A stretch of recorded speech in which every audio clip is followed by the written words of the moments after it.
I've always liked this show, and it's always had a lot of clowning in it, which obviously comes from the circus. So I wanted to do a version of this show that really made it happen in a circus, which would open up the clown sketches to be performed by actual clowns and the other numbers to be heightened circus-wise. And then Ben and I spent one summer writing the first draft of it and handed it to Donna because we thought she was the only one that could help us do this and direct this show. And from there, Donna had a lot of great ideas and really fleshed out the story and making it more special to me than other productions of Godspell.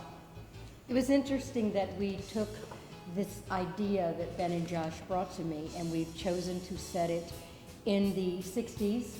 So there's a whole style right there that we can choose choreographically for.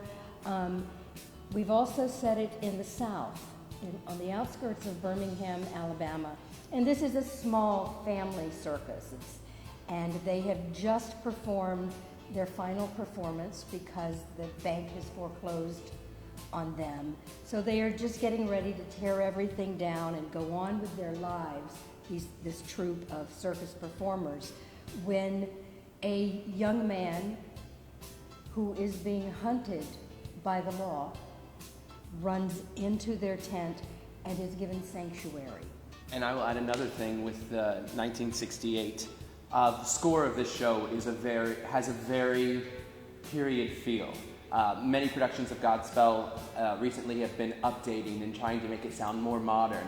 And we wanted to take the score and set it in its natural environment where it feels very correct. It also has a very vaudeville, circusy, every song is a different styled number, which fits very well into a circus. And every song in the show is a particular act in the circus. When Jesus comes in, he takes what everyone there naturally already knows and uses that to adapt their specialty, their circus skills, their talents into the next lesson, into the next parable.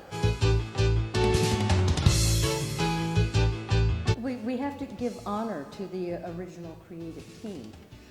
It would be highly disrespectful if we go in there and, cut a song or, pull out a line because we don't agree with it. So it's all done out of respect. And it's taken us a year to really fine-tune everything around it, basically. And we have Mr. Stephen Schwartz's blessing. Thank you. I think Godspell's always been a concept musical. Like, you've seen maybe a dozen different productions, and they can be completely different, yet the script is the same. The script is the same. The script is the same for this, but we've set our concept and our characters. Usually the characters are named after the individual people who play the roles, and they assume that role. We've just redistributed the lines according to our characters and our skill sets, but it's the same show, just with fresh eyes.